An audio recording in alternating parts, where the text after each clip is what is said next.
Santiago Network for and damage. So we'll be recording this session so that those who are not able to join can catch up on what we discussed. Some of the registrants, some of the participants are in different time zones, which is hard for them to join. So I hope that's fine with everyone. We'll start. Heidi, could you please go to next slide? So this webinar was organized by the Loss and Damage Collaboration Santiago Network project, which is carried by Heidi on this call and myself.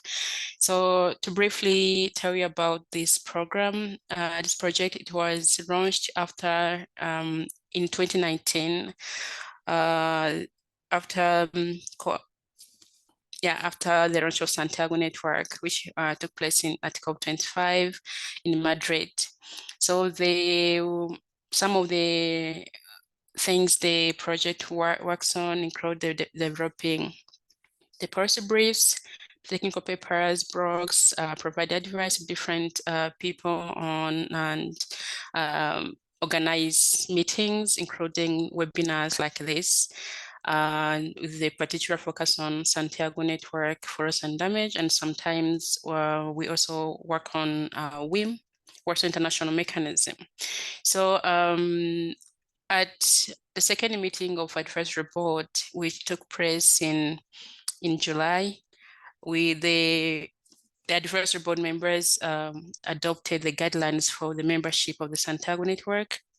And on this, we would like to explore more about how the members of the Santiago Network can engage more effectively. That's why we organized this webinar. So many would like to build capacity and enhance engagement in the Santiago Network for loss and damage. I'll hand over to Heidi to take us through the agenda, to briefly take us through the agenda for today's webinar. Heidi, please come in. Thanks. Thanks, Hyacinthe. Hi, everyone. My name's Heidi. I work with Hyacinthe on the Santiago Network project, and we're very excited to have so many people joining us today to learn more about it. So here is our agenda that many of you may have already seen in the background note for the seminar.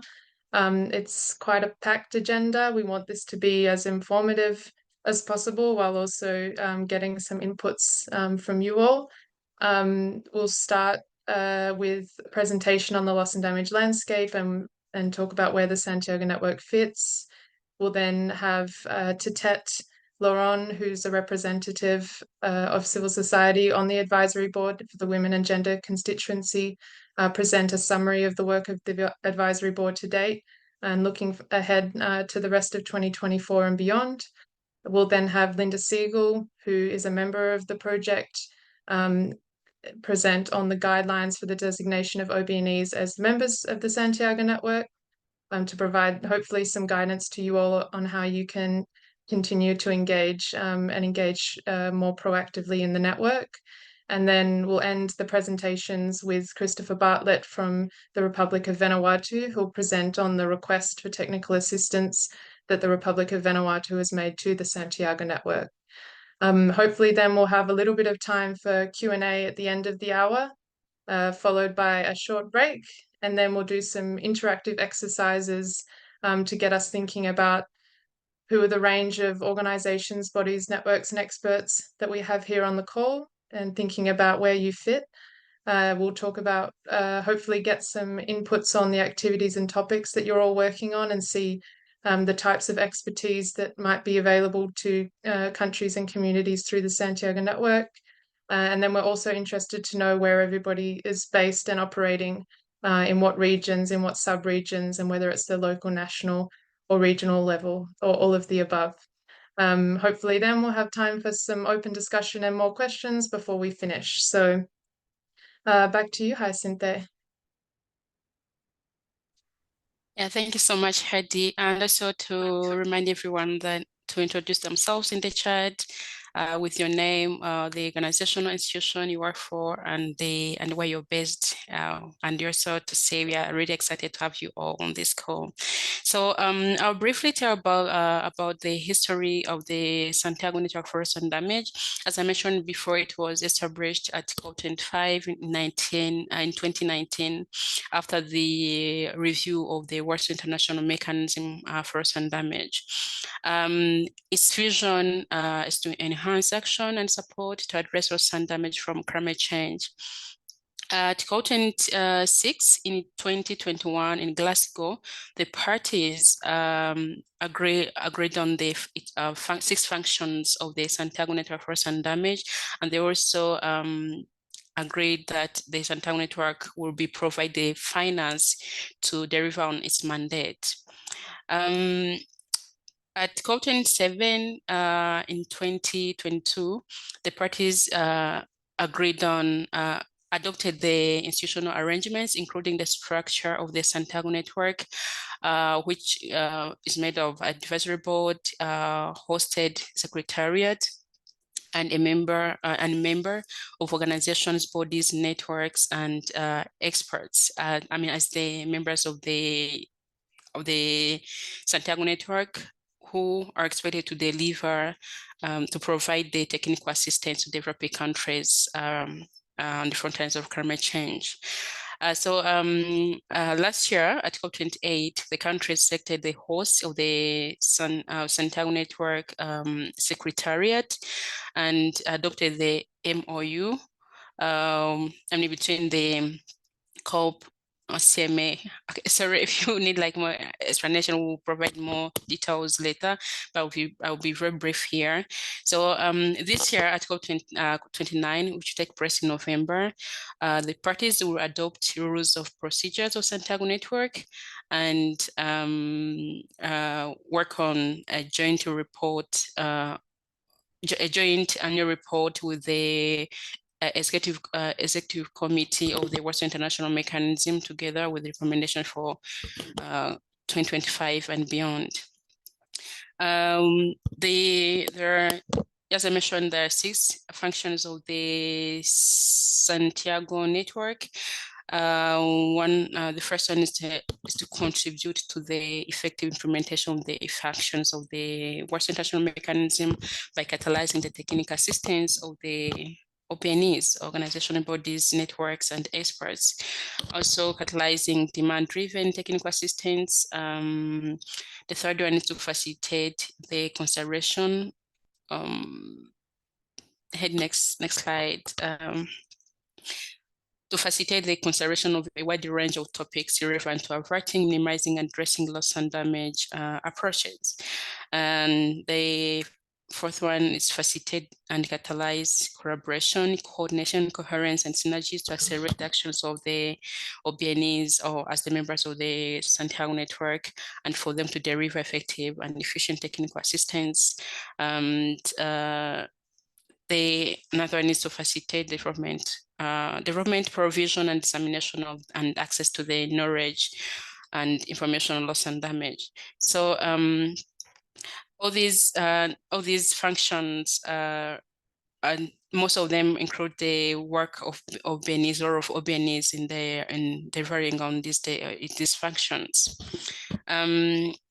I'll hand over to Hadi to also proceed with the presentation on this particular, where the Santiago Network fits in the general sun damage landscape. Hadi, to you.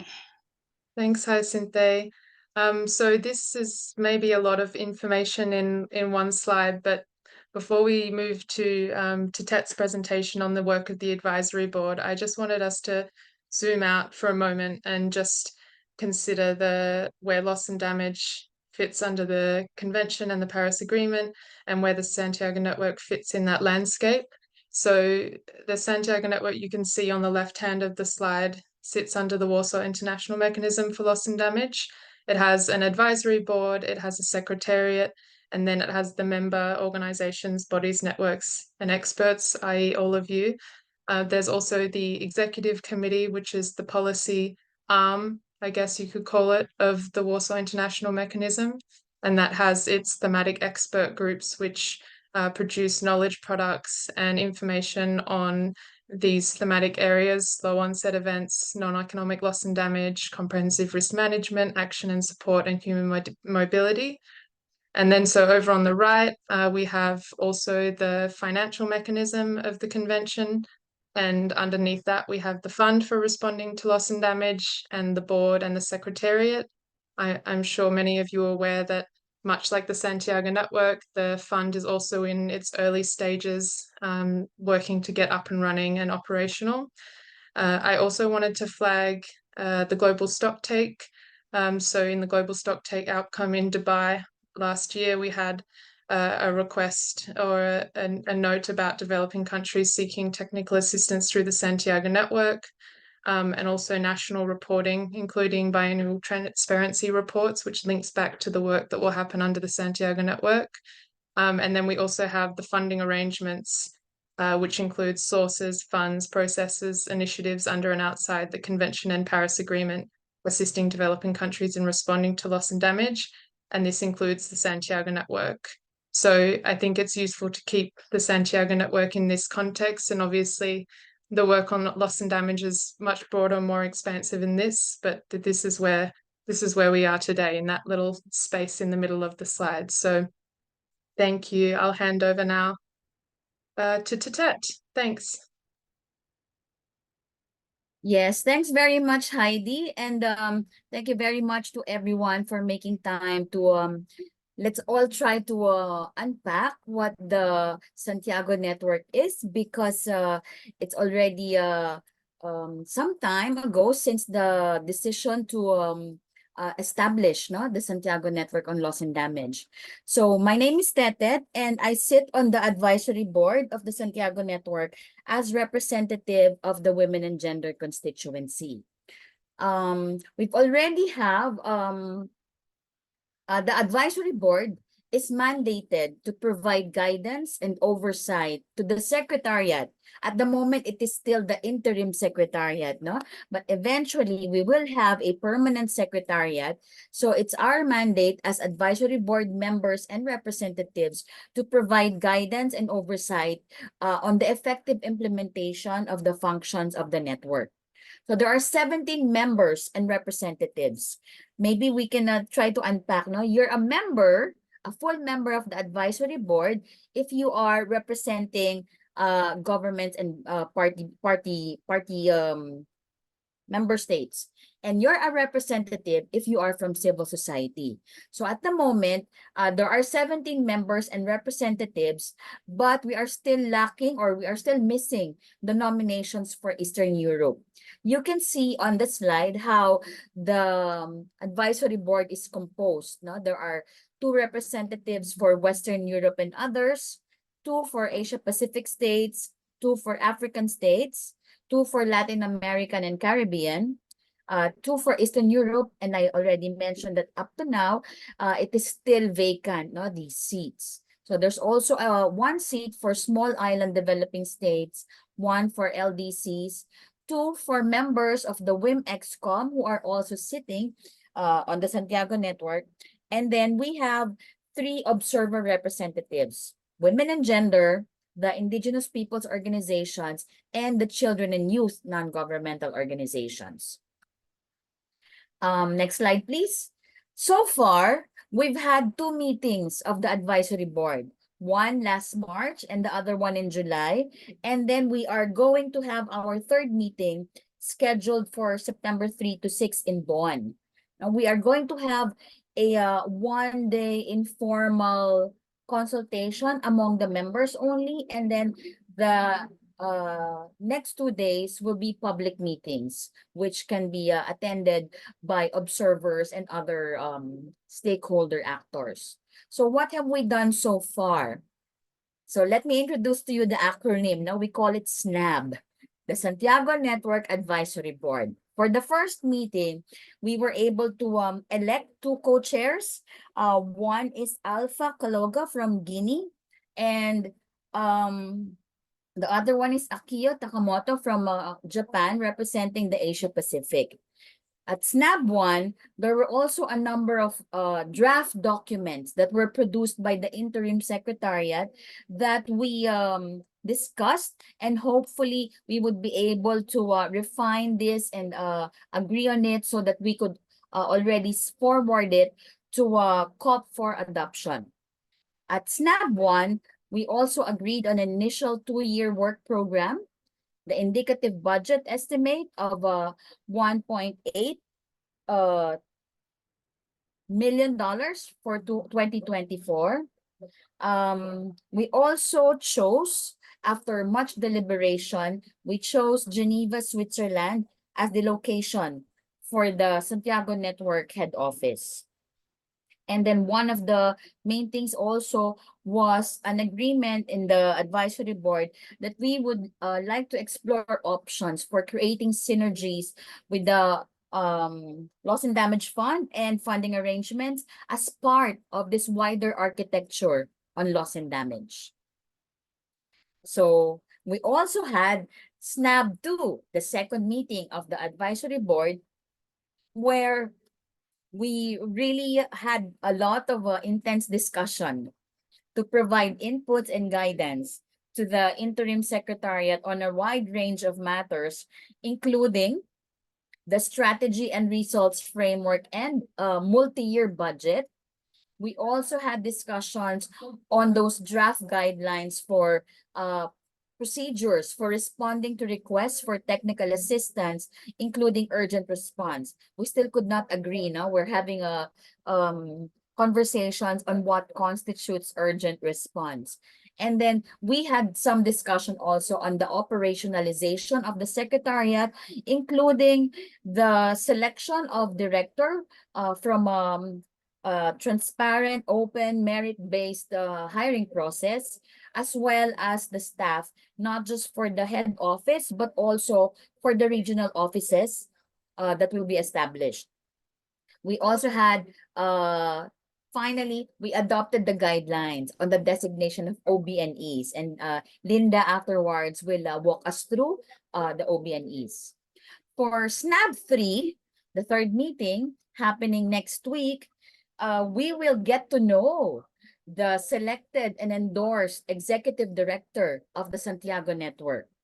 We will also hopefully finalize pending matters after having intersessional work. No, we've had a lot of calls intersessionally so that we could agree on the guidelines for technical assistance, processing, and also managing funding, as well as the rules of procedure. Yeah. So what do we think are some of the key issues that we need to be mindful of as we approach SNAB 3 and as we approach COP29? But before that slide, let me try to share with you some of my reflections also from the past 2 meetings. It's not in the slide, so you have to listen to me. First would be that the Santiago Network has very little resources coming in from the pledged amounts. Now, so far, only around $7 million have been materialized out of the $40 million pledged so far. So the interim secretariat would really have to make good and work double time, to translate those pledges into actual commitments with signed contracts and everything. That's why we also have asked the secretariat and the incoming executive director, one of the first orders of business would be to prepare a resource mobilization strategy, because we cannot just be operating on a 40 million pledged resources for the network. Second thing that I think would be important for us to consider and reflect upon is that in the budget that we approved, there are only 5 there's only an allocation for 5 technical assistance requests projected for 2024. We're already nearing the third quarter of 2024. None has been processed so far, but that is the level of ambition that we have. 5 TA requests will be processed for 2024, and then for 2025, around 10 technical assistance requests would be processed. So I feel that this is quite low ambition for a network that took so long to be negotiated and agreed on. Third point I'd like to share with you is that there was an initial discussion of a cap of $200,000 for each technical assistance request. So that's the monies that we are talking about, per TA requests. So far, in the draft documents, as they have more iterations, as more versions are released, this $200,000 cap was suddenly gone from the draft document. So we need to bring that back so that we can have a discussion on whether $200,000 is indeed something that would make a difference in the lives of our communities. Next would be ensuring. We need to ensure that the Santiago Network won't just be a matchmaking facility. And that's one of the things that we would like to stress, that of course it's not principally a funding it's not really a funding mechanism, but the Santiago Network should also be able to provide those funds. Now, it's not entirely a funder, but it should provide funds, and not just to be reduced to a matchmaking facility. Next would be, we're hoping that the technical assistance, should it come, it needs to be inclusive and demand-driven. Learning from the mistakes of technical assistance as it is practiced or as it was practiced. So these are some of the things. For SNAB 3 and for COP29, we would need to finalize all of those guidelines and procedures that we have for us to be able to really start delivering on technical assistance. We also need to agree on these guidelines for managing funding. As I told you, in the previous iteration of this draft document on managing funding, there is a mention of a minimum percentage for communities, which is good. We only have to determine what is that minimum percentage. But the latest version now that we have of that document, this provision of an assured minimum percentage for communities to access technical assistance is somehow lost. So we need to bring that back for SNAB 3. And then, of course, we do need to finalize our strategy and results framework, as well as the multi-year budget. So there's quite a lot still on our plate, and hopefully by the time that we wrap up SNAB 3, we will be in a good position to forward all of these recommendations for COP29.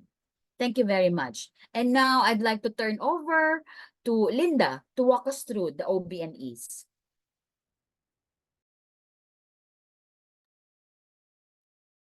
Good morning, good afternoon, good evening. I'm Linda Siegel. I have been working on loss and damage issues in the international negotiating process for a very long time. And it's wonderful to see how many different groups, individuals and organizations are here. And hopefully this short presentation will provide you with some information as to how you can engage as a member in the Santiago Network. So next slide, please. I'll be talking about the guidelines for the designation of OBNEs, and that's one of our acronyms. There's so many in the UNFCCC process. organizations, bodies, networks, and experts as members of the Santiago Network. So as we heard, the objective of the Santiago Network is to catalyze the technical assistance of relevant OBNEs for the implementation of relevant approaches at the local, national, and regional level in developing countries that are particularly vulnerable to the adverse effects of climate change. So the Santiago Network envisions not just working at the international or national level, but certainly envisions working at the community level. And there's a strong focus on that. And there has been in the advisory board meetings that Titet so eloquently explained. The structure of the Santiago Network, as Hyacinthe explained, includes a network of OBNEs. So it has a secretariat, it has an advisory board, but it's a network. And so it has a network of OBNEs covering a wide range of topics relevant to averting, minimizing, and addressing loss and damage. We don't have members yet, but this is envisioned, and the guidelines for membership have been agreed by the advisory board. They were agreed at SNAB 2, another one of our acronyms, at the second advisory board meeting in July. The guidelines expect that OBNEs will come from all geographic regions. And I'm really pleased to see how many different types of organizations, bodies, networks, and experts we have here on the call. And I hope some of this information is particularly relevant for you. OBNEs will be eligible to respond to calls for technical assistance from countries and benefit from network activities to share knowledge and enhance cooperation, which is a large part of the functions of the Santiago Network that were agreed in Glasgow in 2021. Next slide, please. So what are OBNEs?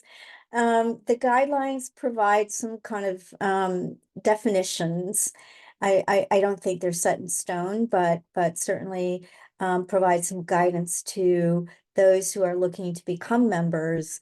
Provide guidance as to how your entity might fit into the OBNE moniker and how you might be able to become a member. So organizations are considered to be independent legal entities. A body is a broader term that can refer to groups that are not necessarily independent legal entities. Networks refer to, so networks within networks. Networks refer to interconnected groups of organizations or individuals that collaborate, share resources, or coordinate activities to achieve common goals. These networks can vary in structure, purpose, and scope, but do not necessarily have legally established arrangements, such as consortiums. And finally, experts are individuals who are recognized specialists in a specific field. So you can see that OBNEs covers a very broad spectrum of those working on averting, minimizing, and addressing loss and damage, and able to provide the kind of technical assistance that countries and their communities will need. Next slide, please. So there, as I said, there are different categories of OBNEs that have been envisioned and that can be designated as members, provided they meet a set of core criteria. The interested OBNEs will submit an expression of interest as an OBNE using the template at the end of the guidelines document. And I was wondering, and I think I can do this. I think I have a link. If you'll bear with me, I'm going to put the link to the guidelines in the chat so that you can see them yourself. It's a Google link, but hopefully that will provide you with an expanded set of information from what you're getting here in my presentation. So there are 3 core criteria for Santiago Network membership. Proven expertise in topics relevant to averting, minimizing, and addressing loss and damage. And I believe that in itself is a very wide topic. It hasn't been defined. However, I think through the applications or expressions of interest that OBNEs begin to start making, the Secretariat and the Santiago Network itself will begin to understand better what this means, what averting, minimizing, and addressing loss and damage means, and what OBNEs see as that. The second core criterion is a demonstrated minimum of 3 years experience in providing technical assistance on topics relevant to averting, minimizing, and addressing loss and damage. Again, there's really no definition in the guidelines as to what this means. 3 years is also subject to exceptions. If the Secretariat looks at an organization that doesn't have, 3 years of experience, in particular community organizations or youth organizations, they may make exceptions to this 3-year minimum experience level.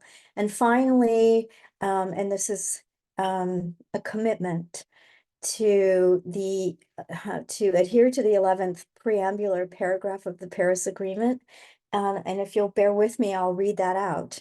I think it's extremely important. The 11th, and I'm reading it, so please forgive me, acknowledging that climate change is a common concern of humankind. Parties should, when taking action to address climate change, respect, promote, and consider their respective obligations on human rights, the right to health, the rights of indigenous peoples, local communities, migrants, children, persons with disabilities, and people in vulnerable situations, and the right to development, as well as gender equality, empowerment of women, and intergenerational equity. So, so when you actually in the template, you will see that there's a requirement to sign on to the 11th preambular paragraph of the Paris Agreement, which is really the core human rights set of human rights principles of the Paris Agreement itself. And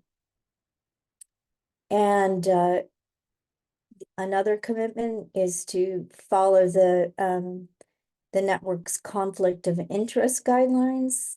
These are still being agreed by the advisory board, but they'll be in place by the end of this year, hopefully. That's the plan. And to adhere to environmental and social safeguards, which are, again, not set out in the guidelines, but are safeguards that most of us understand. Next slide, please. So here's the process for designation of OBNEs as members of the Santiago Network. And I know it probably feels a bit formalized, but I think it's important to understand how this works. So as an OBNE, you would submit an expression of interest. And as I said, this template for expressing this expression of interest is attached in an annex to the guidelines.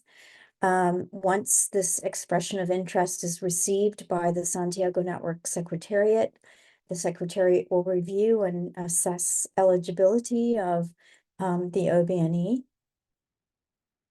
And then there will be a decision as to whether or not the OBNE expressing an interest to become a member is eligible, and or not. And hopefully, hopefully there won't be too many declines of OBNE requests for membership. I think that the OBNEs are a broad enough definition that there should be quite a lot of flexibility in terms of including many different types of organizations and bodies into the membership group of the Santiago Network. And then the OBNE will be notified of the results of the membership decision. So it's a 4-step process. It hasn't been tried yet because OBNE guidelines have only just been agreed several months ago. However, hopefully this process will get up and running quickly. Next slide, please.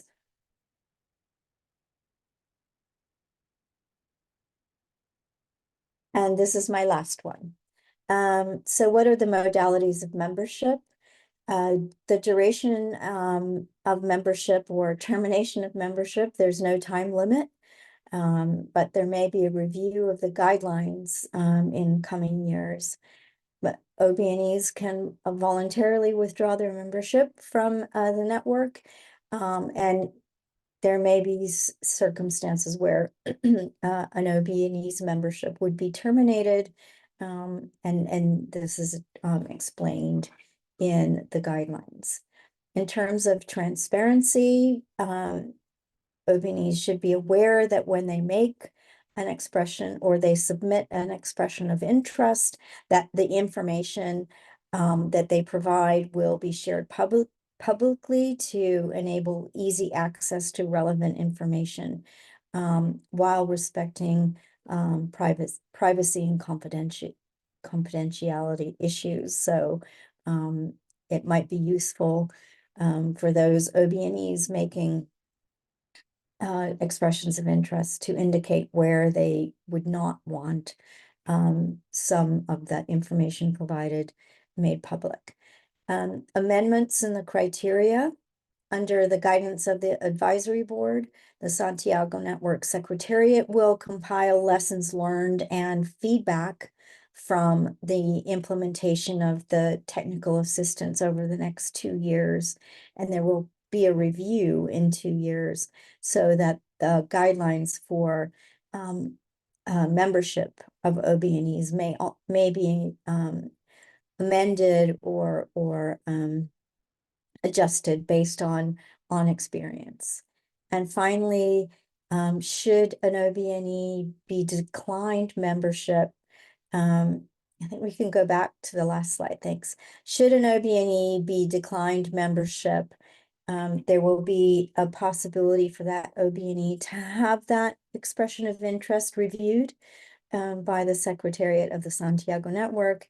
It may be that additional information is required, etc., and so that there is a possibility to have your expression of interest as an OBNE reviewed in the case of decline. I know this is kind of a dry technical presentation, but hopefully this gives you a sense if you're an OBNE that's interested in becoming a member, a sense of how you can go about doing that. And I will hand over to Christopher now.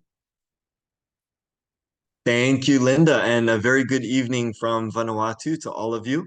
I'm really excited to be able to present Vanuatu's request to the Santiago Network way back in 2023. And I'll give you an update about what that request entailed, some of our very specific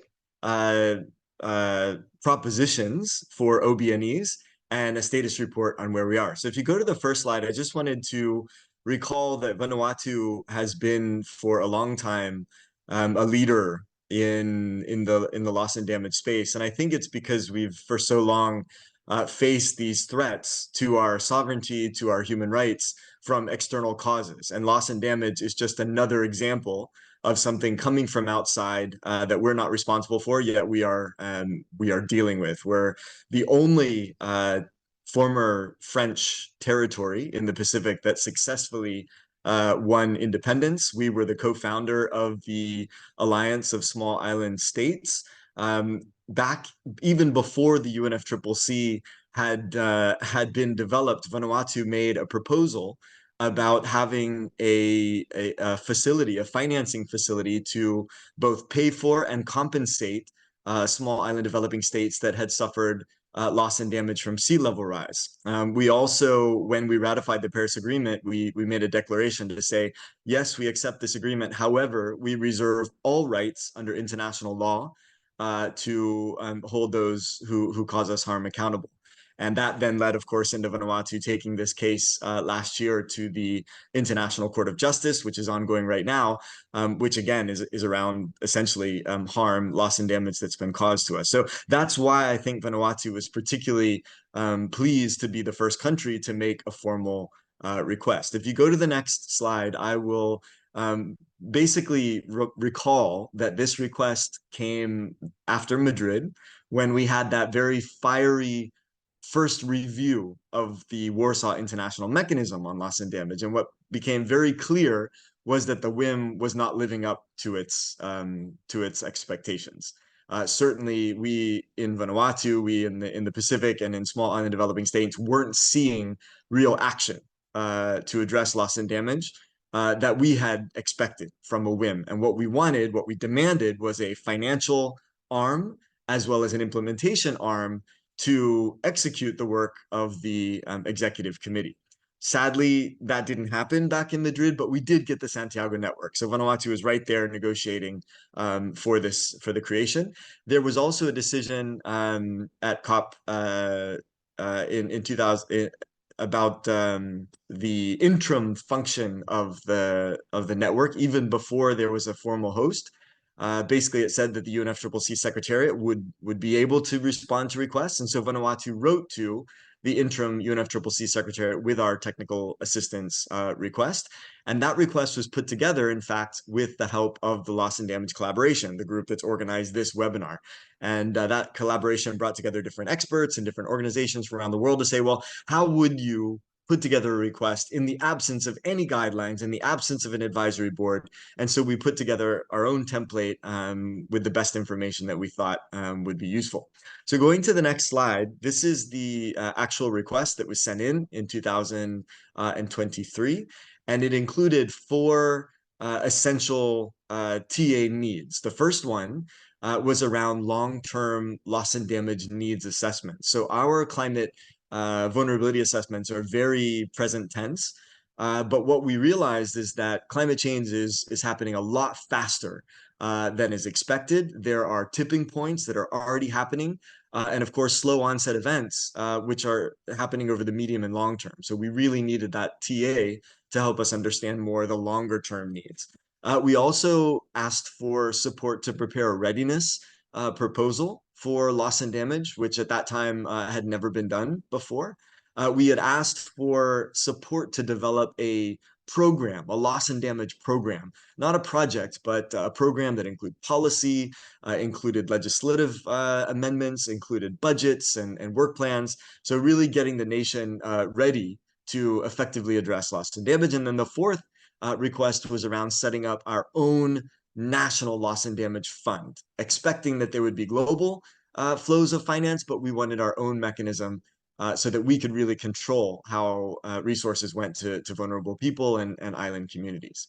The next slide is a bit more about how we qualified what we wanted from our OBNEs. So in our request to the interim UNFCCC Secretariat, we explicitly said that we understand that our technical requests are going to require different skills and different types of expertise.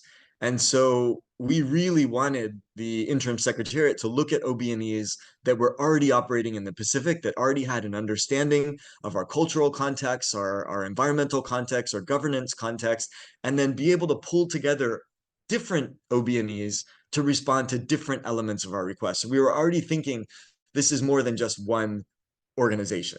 The next slide gives another list of criteria for the OBNE, the type of OBNE that we in Vanuatu specifically wanted to look for. We said, first of all, we want to see South-South cooperation rather than kind of the typical North expert come to the developing South. We wanted to see our own Southern experts, organizations, networks coming forward to provide the TA that we knew that they could provide.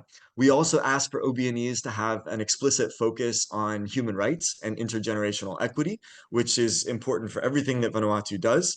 We asked for OBNEs that would have specific slow onset and non-economic experience and expertise, as well as OBNEs that would wholly consider traditional and indigenous knowledge as part and parcel of technical assistance, not modern only, Western only, but really valuing and acknowledging our own knowledge systems as the best technical assistance available.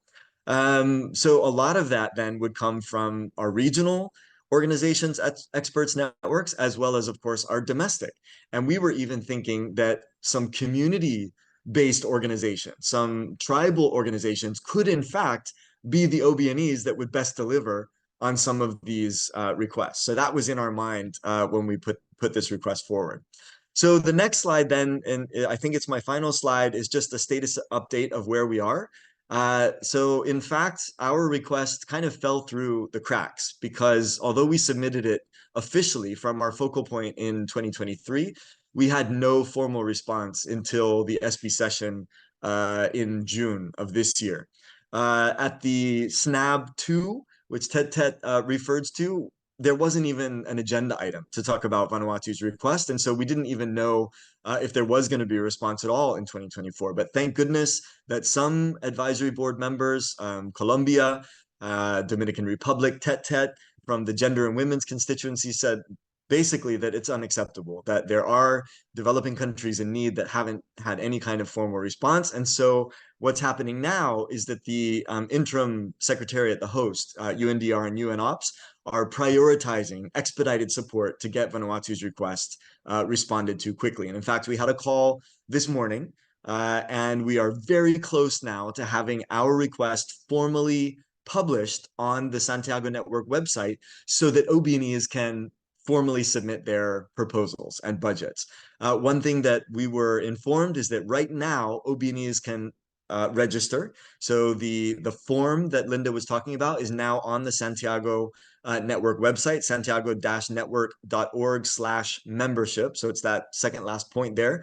And that's what we're doing in Vanuatu right now, is making sure that those local, domestic, indigenous community OBNEs are actually available so that they can formally respond to our call. So we're expecting that our new readiness or our new technical assistance request will be published in September.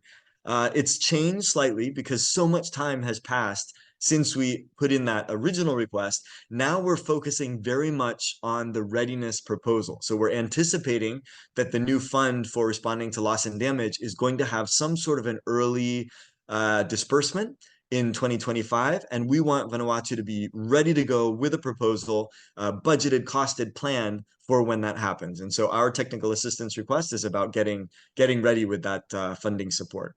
And the last slide is just my contact information. If you'd like to know more about what Vanuatu is doing on loss and damage, specifically this request, if you're an OBNE that would like to work with us, please do let us know. Thanks so much.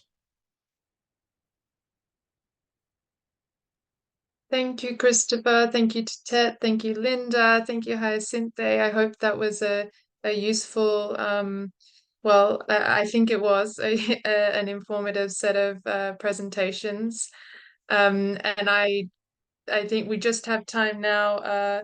We'll provide time now up to the hour for any questions anybody has or comments they'd like to make. I know there's already been some questions and back and forth in the chat, but if you'd like to raise your hand and ask your question on the floor to get a bit more information, or type in the chat, then the floor is open. So Gina, please go ahead.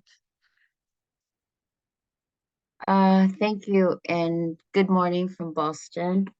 Thank you to all the speakers. My question was to the speaker who mentioned that there are 5 proposals. Yeah, for 2024, there will be 5 proposals that will be processed. And I really appreciated to hear from Christopher on just what technical assistance means. So I'd just like to understand better, if it's possible, what those 5 proposals are asking in terms of technical assistance. Thank you. Thanks, Gina. I might just hand straight over to you, to Tet, if you're happy. And I think maybe you could also comment a little bit more on the community minimum percentage, as we had a few questions on that in the chat. Thanks. All right, thanks Heidi, and thanks for the question. Maybe I just need to clarify, at the moment, it's only the Vanuatu request that's on the table. But in terms of the work plan, in terms of the ambition of the interim secretariat, they are hoping that the Santiago Network will be able to process 5 technical assistance requests for 2024, and then 10 technical assistance requests for 2025. But so far, it's only Vanuatu who has had some very, very slow progress in terms of response to their request. So nothing substantive has happened yet. Yep. So the other point that we would like to mention is about the minimum percentage for community funding. So that was in the COP decision, and initially the first iteration of the draft guidelines on managing funding specifically repeated that provision. So when we saw that, we were quite happy and said, yes, communities will be able to access, it's only a question now of trying to agree and disagree on what this minimum percentage from the budget of the network would be. But then life has a funny way of, evolving. So far in the latest iteration that we saw on that draft guideline on managing funding, that wording for a minimum percentage for communities has mysteriously gone.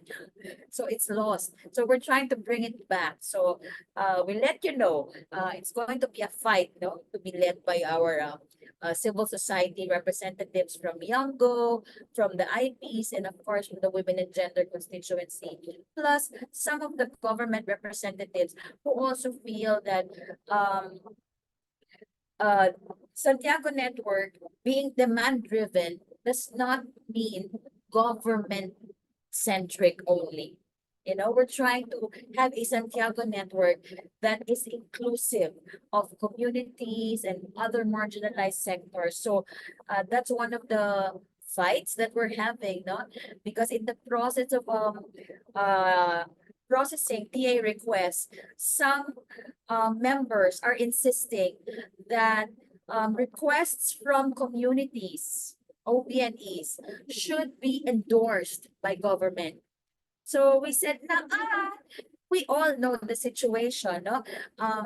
Community organizations, especially those who are quite critical of what government does, they're not always in the good graces, and likely they won't get an endorsement. So we are still trying to find a process, a mechanism by which communities will be able to submit their proposal for TA request without necessarily having to pass through government endorsement. It could be an endorsement of the UNFCCC focal point, but nothing is definite yet. But one thing for sure, we want to make sure that the Santiago Network is not just, for those requests that are looked upon favorably by governments. So back to you, Heidi. Thanks to Tet. We'll take the question from Mahak, and then I have a question from the chat that I want to hand over to Christopher. So Mahak, please go ahead. Thanks, Heidi, and thanks everyone for a wonderful presentation. I think a part of my question kind of just got answered, but I'll ask it anyway. In terms of responding to a TA request as an OBNE, I was wondering if you could shed some light about what the procedure would be to get that request, I guess, taken ahead. Is it just enough to be a member of the Santiago Network, or is there a procedure beyond that which involves maybe a thumbs up from the government or the UNFCCC, or what that selection process would look like? Thank you. Thanks, Mahak. I think, Ted, I can probably then hand back to you to explain a little bit on the progress on the process, the guidelines for responding to technical assistance. At the moment, it's still a work in progress because there's still a lot of disagreements, no?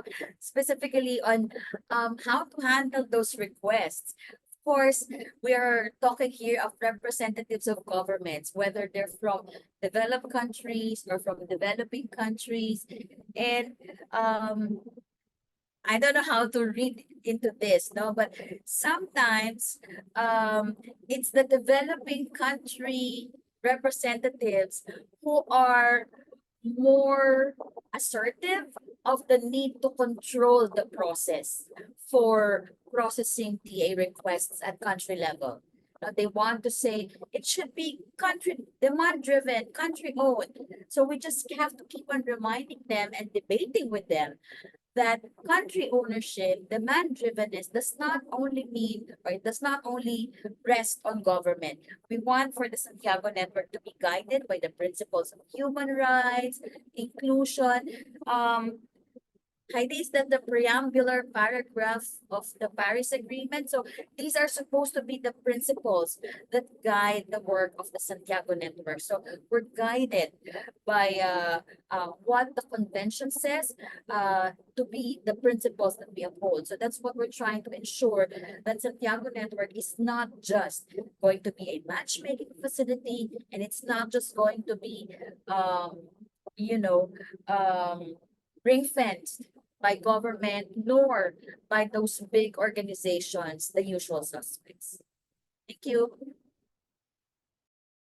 Thanks to Ted. I think we will have to do a follow-up webinar after the next Santiago Network meeting, so we can provide a bit more clarity about what the process will be in terms of who gets to prepare the requests, how the requests are managed, and then the eventual outcome of how the OBNEs are selected, and that full process from request to the end result. I think we're still in that formative stage, and I think it's really useful to have discussions among groups like this to unpack some of these issues. So I'll just hand first to Christopher. We had a question about whether it would be possible to utilize Vanuatu's template for other Pacific Island countries, given you're all experiencing the same challenges with climate change, such as sea level rise, heat, etc. So if I can hand over you to Christopher to answer that, and then we'll come back to you, Yayo.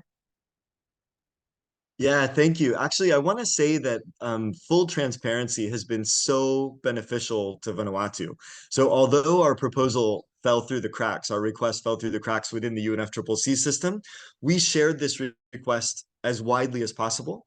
And we actually got 3 donors and 2 OBNEs to say, we'll help you anyway. Even if it doesn't come through the Santiago Network because they're not responding, we'll get things done. So our original request of 4 needs, 3 of them have already now been fulfilled. And thanks very much to the New Zealand government, the German government for being donors, and also SPREP, GGGI, and others for being OBNEs for those original requests. Definitely, if you'd like to see Vanuatu's original request, we can share that with you. And hopefully, as I said, they're going to publish the new request in the month of September, so that the whole world will be able to see it, use it as much as possible. So we're absolutely willing to be transparent and share that information. Thanks, Christopher. Yayo, go ahead.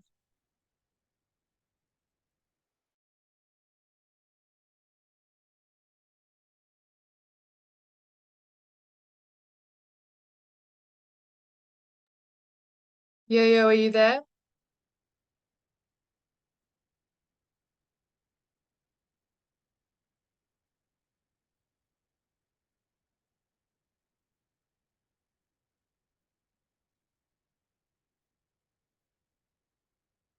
Yayo, I'm not sure if you're having challenges with the mute function or not. We'll give you a moment to try and sort that out. Otherwise, please write your question in the chat and we'll have more time for discussion later in the session. So this won't be your last chance to ask a question.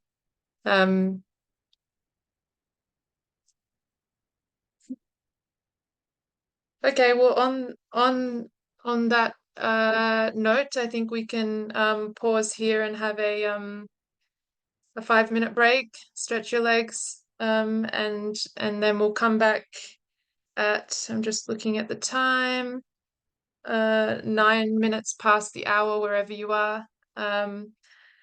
And we'll see you in 5 minutes for some interactive exercises. And if in the break time any other questions come to mind, please start to continue to write them in the chat. It's really useful engagement.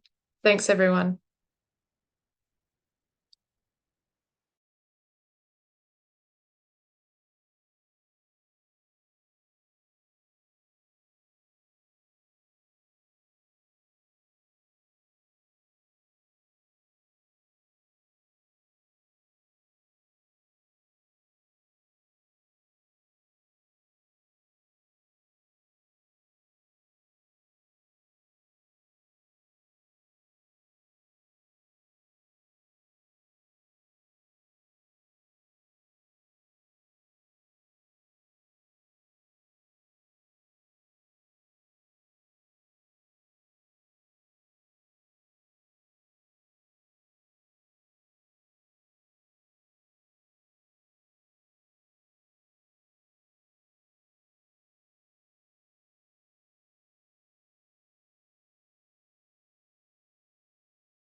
Hi, everyone. Hopefully you've had a good break. I'm just getting set up for us to start again.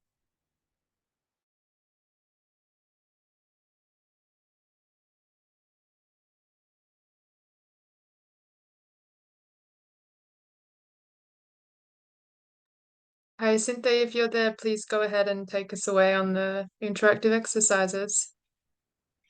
Yes, Hadi, thank you so much for facilitating. Thanks to the presenters for the great presentation.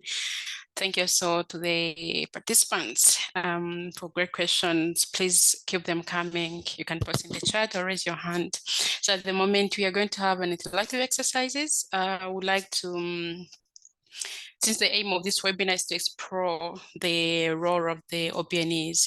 So first of all, we'd like to know what type of an OBNE you are. You can, for this particular question, you can scan this QR code. Then if you have a phone, I mean, in your hand, or else you can go to menti.com, then use that code to log in. So you know, for example, you could be like the government, local government, but mainly like private sector, whether you are an academic organization or non-governmental organization. I mean, here's the list to just help you understand what type of an OBNE you might be. So please help us, yeah, you can answer this question. If you have any question, please let us know. Yeah, you have to scan the QR code or just go to Google and use menti.com. Then you use that code to log in. So Heidi will let us know if we get a good number of responses, then we'll go ahead to the next question. If you have any issues with Mentimeter or scanning this code, you can just post in the chat. We'll see that. If you have any follow-up question, please feel free to come in and ask the question. Thank you so much for your engagement. We are really grateful.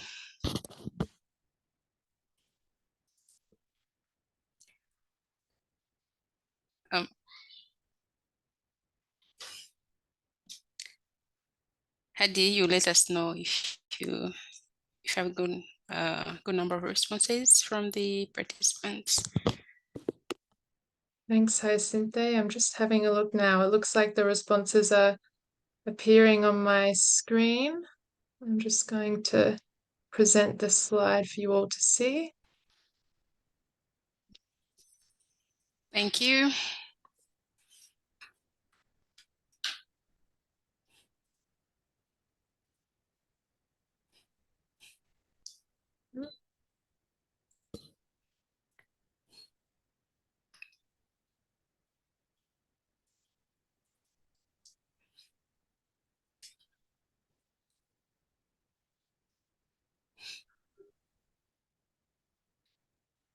Amazing. So hopefully you can all see that, like me, updating in real time. So we've now got 29 responses.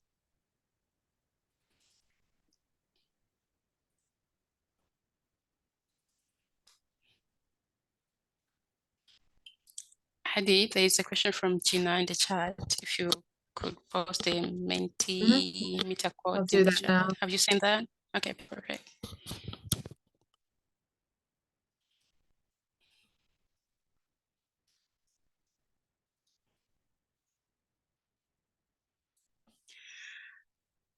Okay, great. Just like there are no more answers coming in, Hedi, I think I can go to the next question.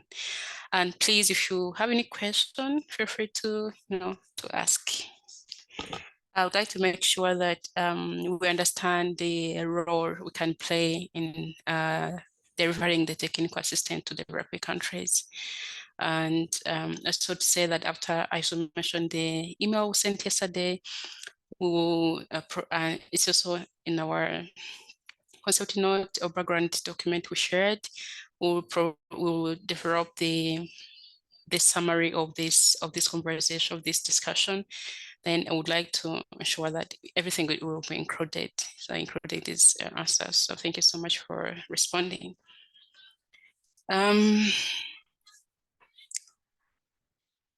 Oh, thanks everyone. UN organizations, international organizations.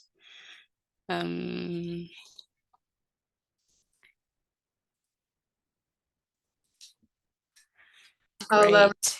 I'll get the next slides up now. I'm just multitasking the technology, but just everyone, we've had a few questions in the chat about sharing the slides, and so please, if you haven't had a chance to put your responses in as we move on, just continue to add your responses, and we'll send the final version after the seminar. So thank you.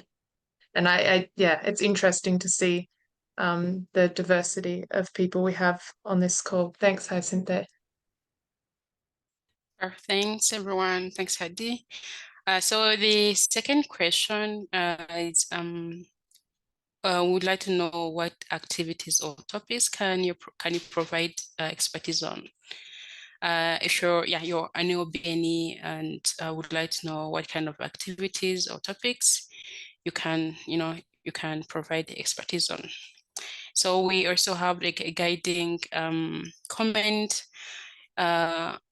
This was derived from the guidelines, the OBNEs guidelines, which was adopted last in July during the second meeting of the advisory board of Santiago Network. So the activities include needs assessment, loss and damage needs assessment, assessments training. You could be able to provide to work on data correction and analysis related to effective memorizing and addressing loss and damage. You can prepare the plans. You can help in developing the projects, community engagement and mapping, and design and development of funding proposals, among many other activities your organization or institution might be working on. We also, for the all these activities are related to the topics, of course, relevant to averting, minimizing, and addressing loss and damage, as I mentioned before, and including the extreme weather events, onset events, human mobility, comprehensive risk management, capacity building, assessing, I can see on this screen. So if you're already working on working on these particular activities and you are able to provide expertise on them as the member of the Santiago Network, please, we would like to hear from you. You can scan the QR code as well and use this particular code on screen. And as I mentioned before, if you have any question, would like to come in, please feel free to come in. Thanks so much for answering this question. Okay, maybe after like a few 1 or 2 minutes, you can Heidi will help us again to share her screen to see the answers being provided. You don't have music, you would have prepared the music ready to listen to while people are answering to these questions. But yeah, I hope you're not going to be bored.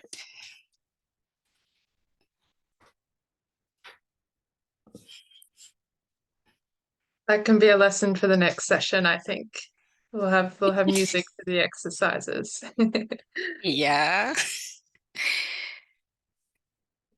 Are we getting some responses to the question?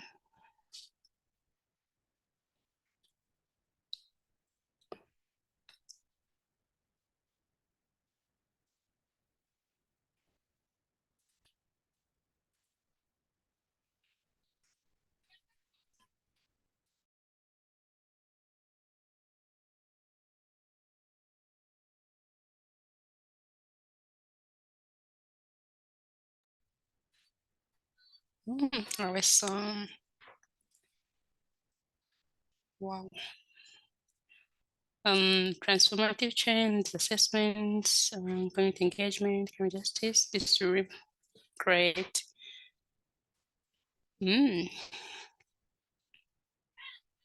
Amazing.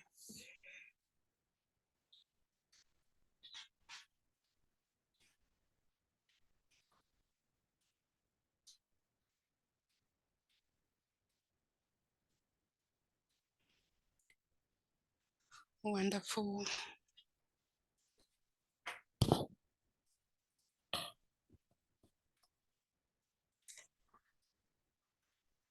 Okay, yeah, please keep providing answers. Yes, see how now 30 responses. Looks like we already have a lot of things, like a lot of expertise to provide to the developing countries. I mean, so we are all eligible to apply to become members of the Santiago Network. Amazing. Great. Should wait for 1 more minute, then we'll answer the third and last question, which is on okay, let's first finish this.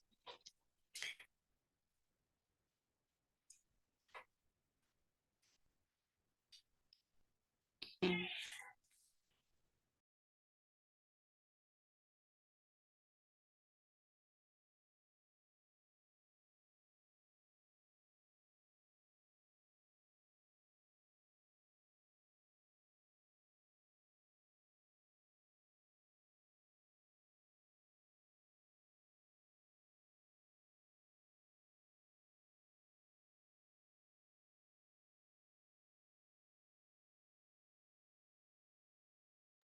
Okay, perfect. Thanks everyone who has already answered. We can move to the next question, if that's fine. Heidi, what do you think? Yeah, I think we can. I'm just hopefully between everybody typing in their responses, you've also had a chance to see the responses coming in, and it seems like we're continuing to get more responses. I think it's great to see like Hyacinthe said, the diversity of possible topics and activities. I think the scope of technical assistance is as wide as we make it.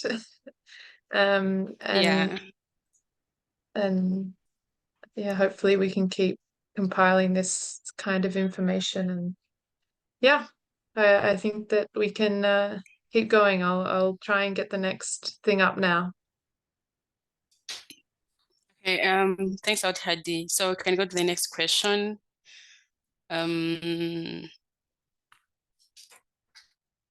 next question is on says, in what regions or sub-regions do you operate? Like your organization, institution, if you're like an expert, an independent expert, where do you work from? Like we have like a few examples. For example, it might be like in Europe. Are you operating in Northern Europe, Southern Europe, or Western Asia, let's say in Africa?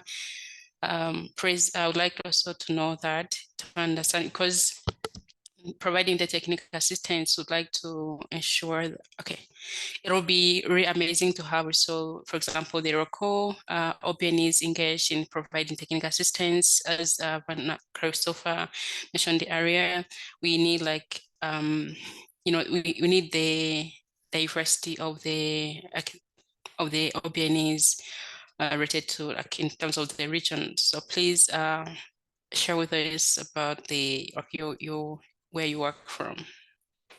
Yeah. Here is the QR code, and you can also use the Mentimeter. You can go to the website and yeah, use that code. So you might be operating in Northern Europe, Southern Europe, Eastern Europe, maybe in the Caribbean, South America, Central America, maybe in Northern Africa, Sub-Saharan Africa, I mean in the region or internationally. So please also share the answers to that question. Yeah, we can also give like 1 to 2 minutes. Thank you so much.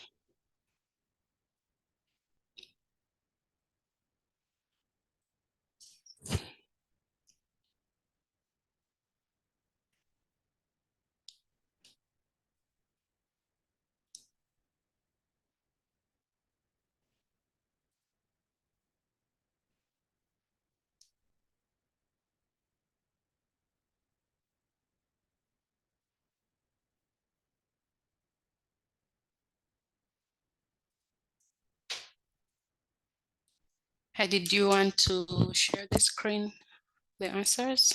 So, Yes, I I'm will sorry, get it up in the now. chat. You're I'm multitasking. multitasking.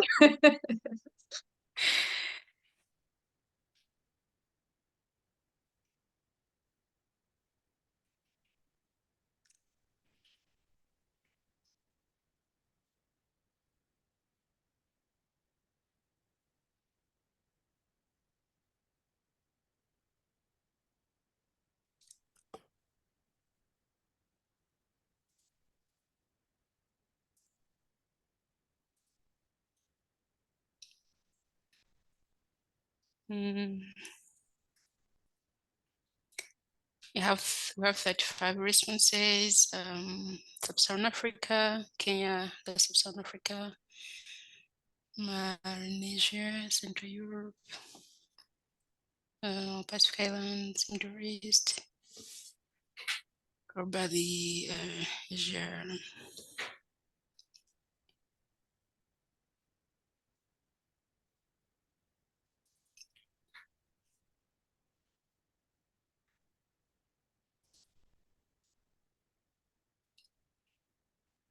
Amazing. Could we expect more responses on this?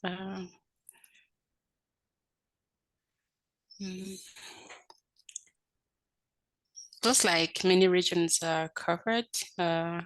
So wonderful to see this.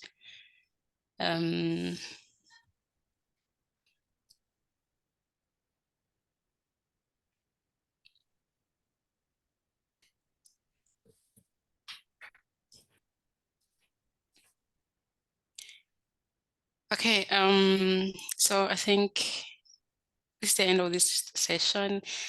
And thank you so much, everyone who engaged in this.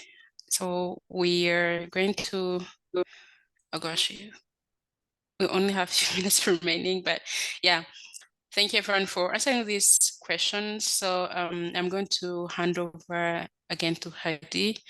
So I can also, we're going to have an open discussion on a few questions prepared. So Heidi, please come in, and thank you everyone for your engagement.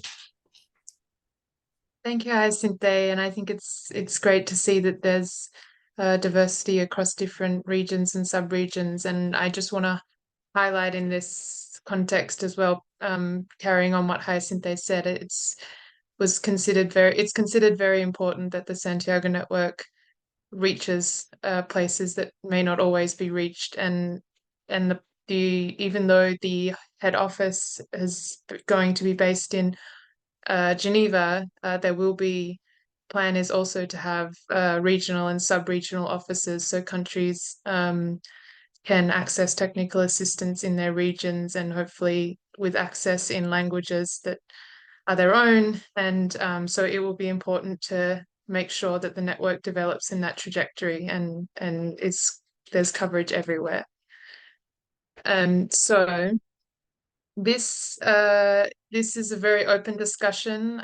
These questions that I have on the slide are based on some of the issues that we highlighted in the background paper. For those who are able to read that, you'll be familiar with these.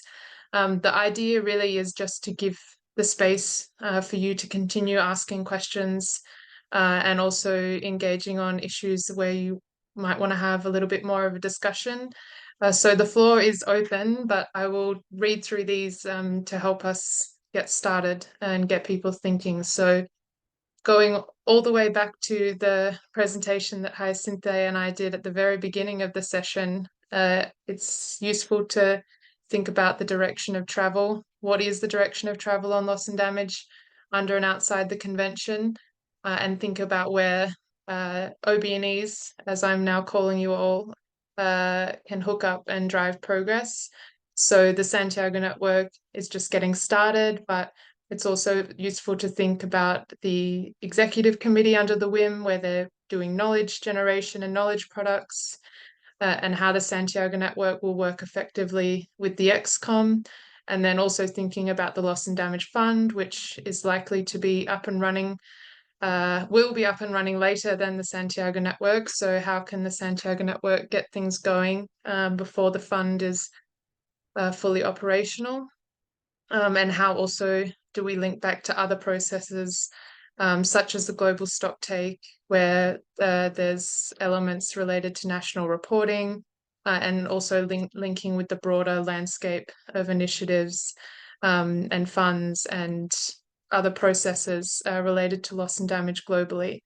The second question is going back to Tatet's presentation, what should be the priorities and key concerns for the work of the advisory board? So already this issue of the minimum percentage for communities has come out as something of interest in this session, but also it's the process of making technical assistance requests, who makes those requests, how they're managed, will also be important to pay attention to make sure that that we end up with a really simple, accessible process for people, for countries, and making sure that everybody benefits from the Santiago Network.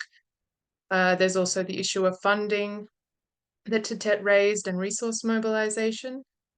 And then the third question is, what is technical assistance? So in that fantastic interactive exercise, we already saw that this group has a range of areas of expertise and knowledge that they can contribute.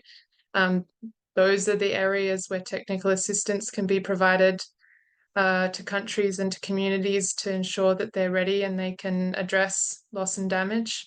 And then we had the fantastic presentation from Christopher, who has kindly been very transparent about Vanuatu's process, and hopefully that can be a model for other countries. We've also discussed in the Santiago Network project group how we can also help do test cases in other regions, given the Pacific might have their particular priorities and issues, and then other countries have different issues and different structures of government, and how can the Santiago Network be responsive to all of those differences? And then the third question, how can the Santiago Network ensure a broad, inclusive and diverse membership of OBNEs? So this is our first session, and I'm pleased that there was diversity in topics and diversity in regions. How can we build on this type of session and reach out to our networks and bring in a great big community that ensures that we're all part of this, and it's not just the same organizations and groups doing the work all the time? How can we catalyze, I guess, is the idea of the whole objective of the Santiago Network is expanding the network. And then what is the nature of the OBNEs based on the guidelines? We already grappled a little bit in that exercise where we saw we have OBNEs from all range of, whether they're from government, whether they're not from government, whether they're from communities, whether they're from the private sector. There's a range of possible OBNEs out there. And then what can be their role in facilitating connections with the local and community level? And then the next question down, the second last question I've got here is, how can or should connections be made between OBNEs and national governments to support making technical assistance requests?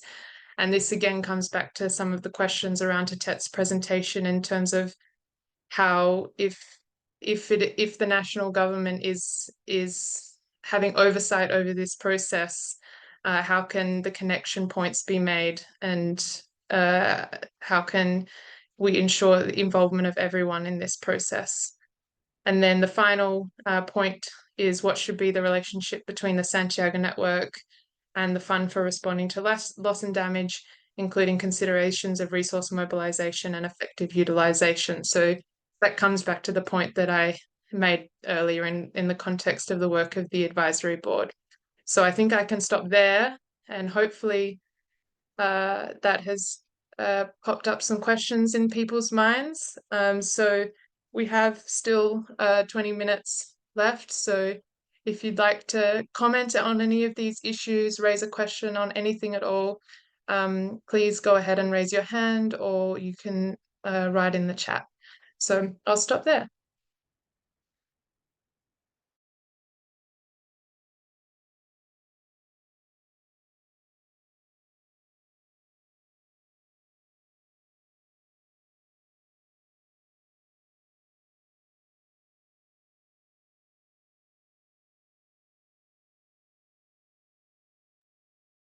So just, Nadine, please go ahead.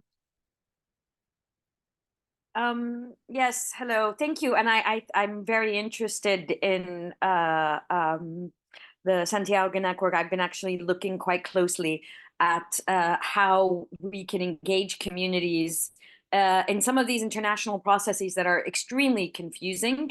All the questions you have posed, I'm actually very interested in getting the answer. I'm the director of a informal network of organizations, of 30 organizations in Egypt, working around a plethora of environmental issues.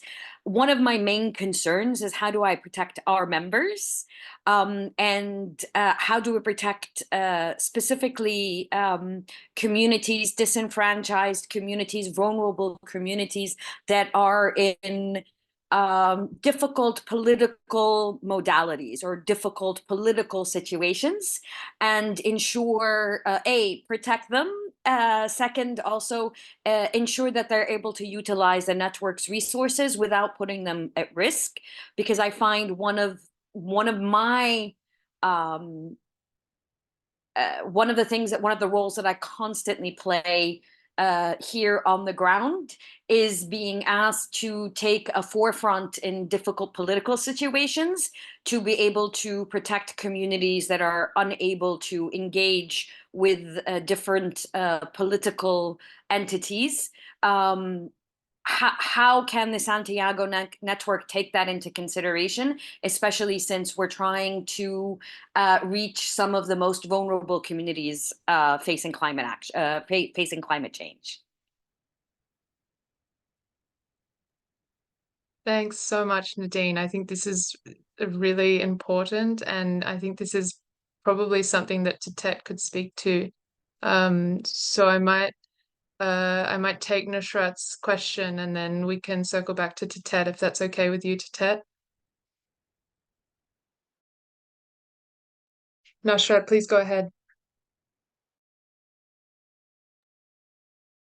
Thank you very much, team, for having this event for us. It has been really informative. Since we have started to talk about community and local level interventions, it would be helpful to know what can be Santiago Network's role in facilitating connections with local and community level. Yeah, thank you. Thanks, Nusrat. Tatet, would you like to come in on both of these elements? I'll try. Huge. We can't solve it all here, but we're trying. We're on a path. And of course, Linda and Christopher, you're more experts, and please do help out. I think the objective or the aspiration with the Santiago Network is that it becomes a network that is inclusive, democratic, participatory, etc., and all of those principles that supposedly guides climate action. That is also the hope behind the Santiago Network. So what we're trying to do in terms of who can become a member of the Santiago Network, we're no longer calling it OBNE, no? We just say, you're a member of this network. We would like for the process to be as simple, so that more organizations, experts can join the network. Now it's going to be a little bit more strict, or there would be some requirements that would have to be met if you are now going to receive funding from the network, from Santiago Network. becoming a member is simple. So that's what we're hoping, that the process would be simple enough to encourage everyone to join.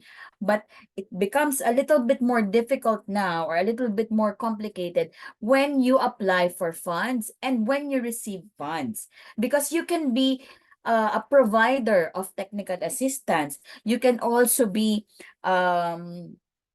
you can also respond to questions, from other members. So it's a networking platform that supposedly facilitates developing capacities to access finance, the larger finance, to develop capacities of organizations to respond to all of those manifestations of loss and damage.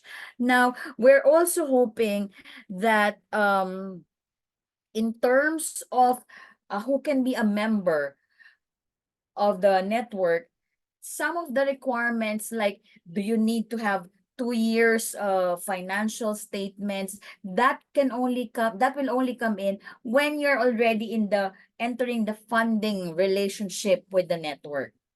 Yeah, of course, you need to show proof that you have track record, you have expertise, etc., etc. But hopefully, these things can still be further streamlined and made more friendly. We also asked the interim secretariat and the members, what if, a small community grassroots organization would like to apply as member and apply for funds, but they don't even have a bank account. Now, these things happen if you really want to go to the local organizations. So we're also entertaining the idea of having fiscal sponsorship arrangements where some of the bigger organizations can provide and can receive and disburse funds on behalf of this small organization who might not even have a bank account. So those things are still in the works, but the end view that we have is the Santiago Network should be accessible and inclusive to as many organizations as possible. Heidi? Thanks, Tatet. Very useful. I want to give also the opportunity for Christopher and Linda, if you also have comments on this, to come in.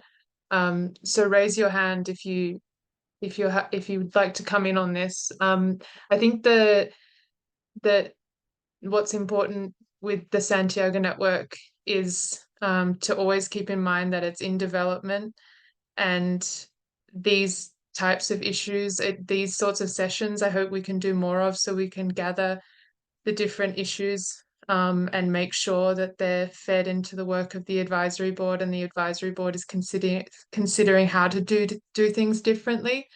I think the vision when the Santiago Network was set up is that it wouldn't be a network to continue business as usual, for want of a better term. That the idea is to make something different, something accessible, something simple, something that reaches the community level and that reaches developing countries. So it's very ripe still, I think, for us to work out ways to deal with these issues in better ways, and to use the Santiago Network to make that happen. So Christopher, go ahead. Yeah, I just wanted to reflect on community, not just as a recipient of technical assistance, but as a provider of technical assistance. So in the Vanuatu case, as we've requested support for a readiness proposal on loss and damage, part of the activity is that we have a national visioning exercise. And that really can't be done. This national visioning, these dialogues really can't be done by anyone other than community communicators and influencers and leaders. And so what we're really hoping is to see kind of a proposal that's jointly prepared by community-based organizations, by potentially a regional organization in the Pacific, and perhaps even an international organization, as a collaboration in response to our call. So really, like, putting the agency in the hands of community organizations as part of this technical assistance provision. So yeah, just flipping the narrative a little bit, about what's possible, doing things differently. It's not always north to south, but I think, once we acknowledge the expertise that our communities, that our domestic organizations, our national and regional OBNEs can provide, I think we're going to see a whole new way of doing business. Thanks, Christopher. I can see, Yayo, you've got your hand up again. Are you able to come in? Yeah, can you hear me? Perfect. Yes, we can hear you. Go ahead. Okay, sorry, I raised my hand previously, but I couldn't mute my mic. So I think now it's working. So I have a couple of questions regarding, first of all, thank you for your presentation, but it was really nice. I learned a lot, but I have some questions. And the first one is about what will be the role of a network given the new loss and damage fund. So are you going to operate under the loss and damage fund, or are you going to operate differently? So what will be the new role of a network given the loss and damage fund? And then the second question is about how to apply. Is it possible for any developing country under the UNFCCC to apply in order to receive a fund to solve any loss and damage issue? And the third question is about how do you ensure complementarity between what you are doing and other funds? For example, we have a GCF, we have a adaptation fund, and other fund also providing support to address loss and damage. So I want to know, how do you ensure the complementarities? How do you ensure that you are not repeating the same activities? So that are my questions. I don't know if you have any answer for that. And the other one, the last one is about one preoccupation I have regarding allowing local organization of local entity to apply. So I'm a little bit worried if you allow local organization to apply, how can you really ensure alignment between with the country big picture, the country priorities, if you allow any local entity organization to apply to receive funds? That are my concern. Thank you.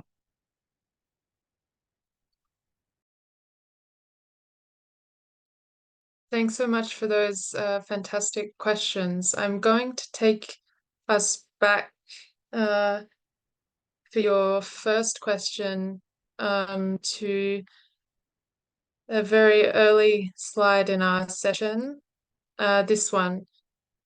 So this, in terms of your question, which is what is the role of the network, given we now have the fund.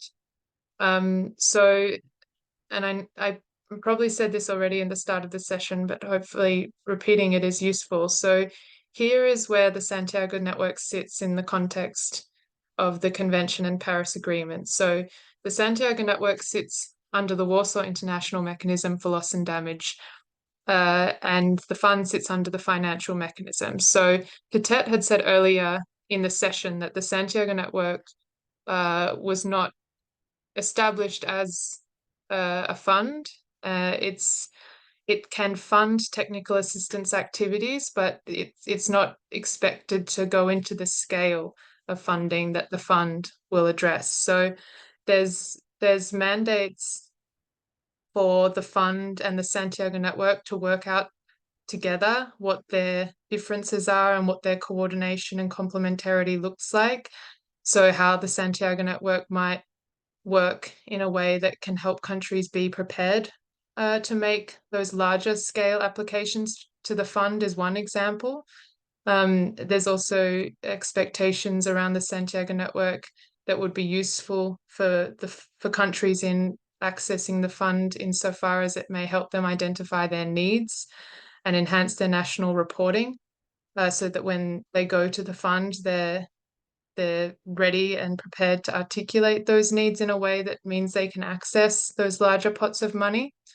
I think there's conversations that still need to be had around all of that to get clarity on what the members of the Santiago Network Advisory Board, for example, and the members of the fund see in terms of that relationship. And the Santiago Network at its last meeting agreed for its co-chairs to talk to the co-chairs of the fund to start those conversations. So we'll have an update at this next meeting next week about how those conversations are going and how they're evolving, but they're certainly very early in their development.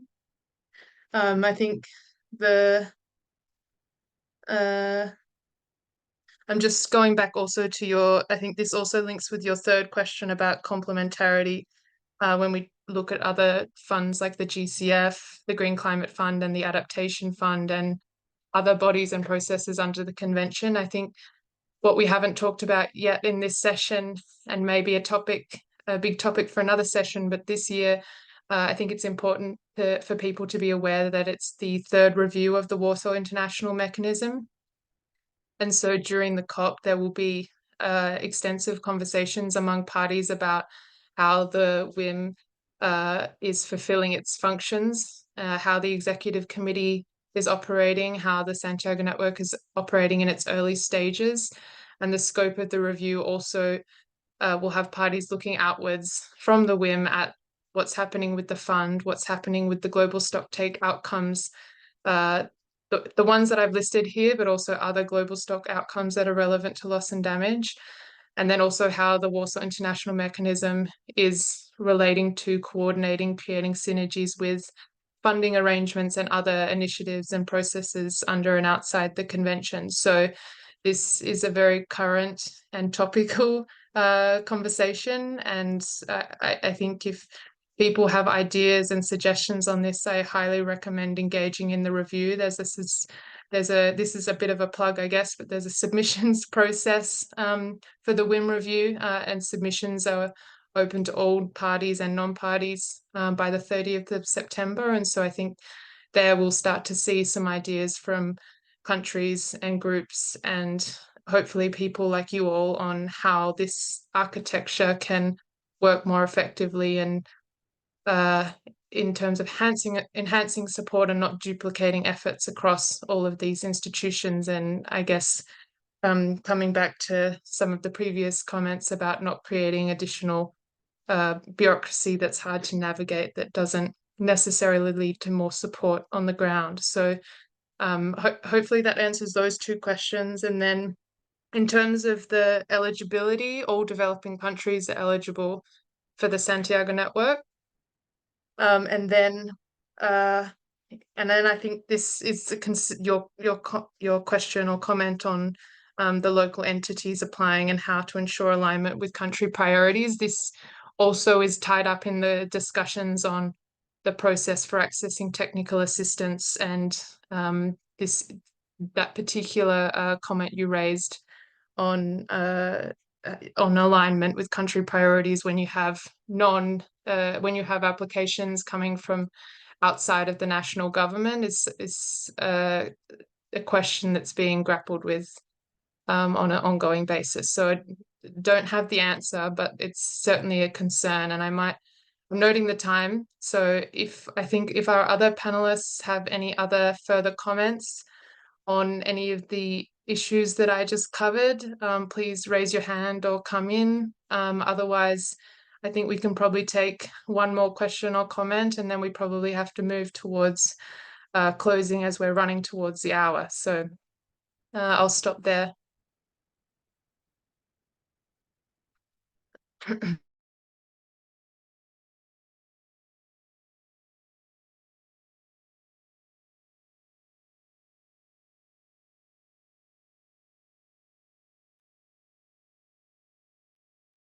Or if Yayo, I hope that answered your questions. Feel free to come back. Otherwise, yeah, we'll move towards the close of our session. I'll pause to give another minute or two for people to think, but we'll certainly have emails. Our email address will be open, and we'll share slides after the session, and hopefully we can continue these discussions and hear the different perspectives from all of you.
Just struggling to find my unmute button. Hi, Cynthia. Would you like to take us through the closing of the session?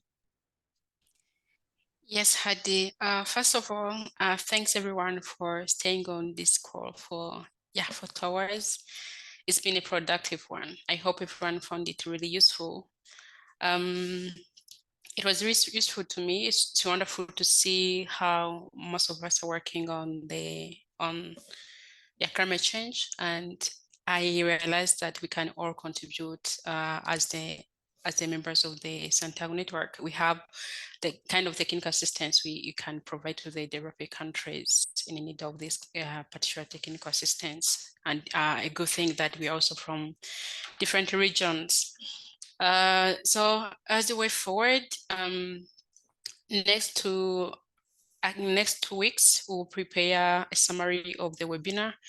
We'll saturate it with all registered participants. We had like a big number of people who registered, but unfortunately not everyone was able to engage because some of them are in different time zones. So we are planning to organize a webinar in October, and we'll make sure that we cover both like East and West time zones, and we'll be able to do translations so that can be easier for some participants who don't speak English or who don't understand or speak English.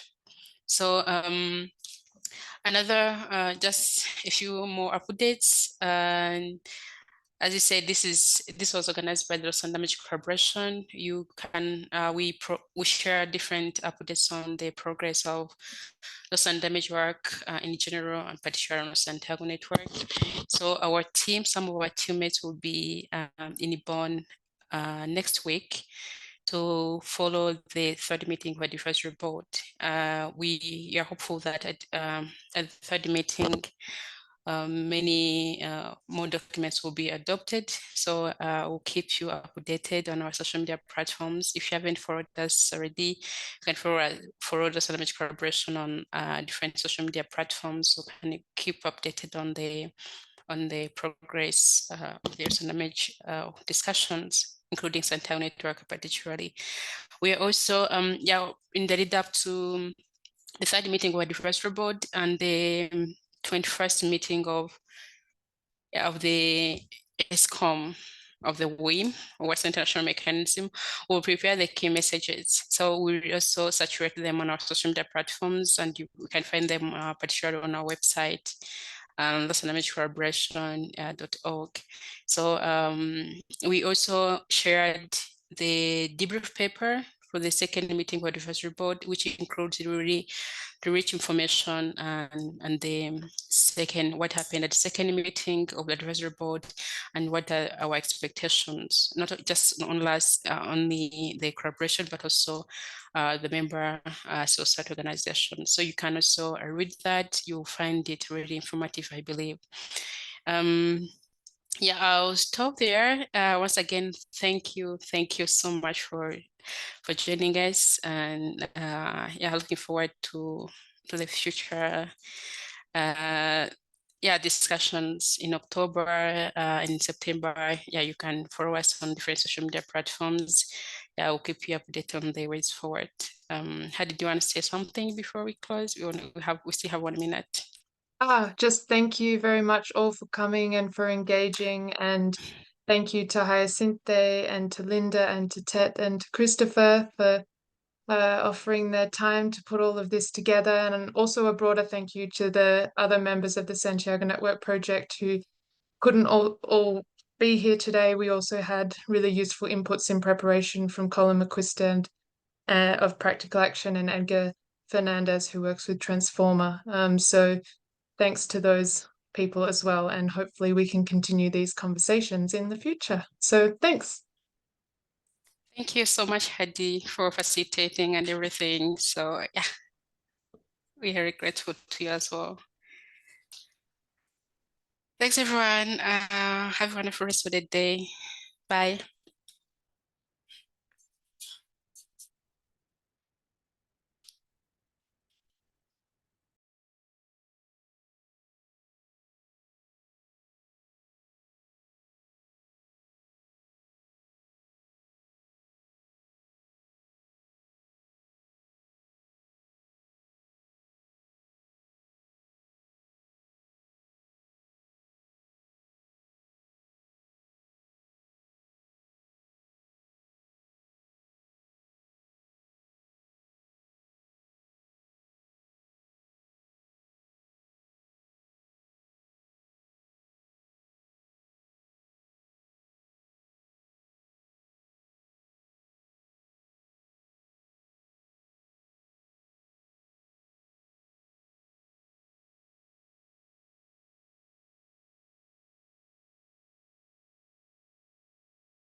Thanks everyone for joining. Bye.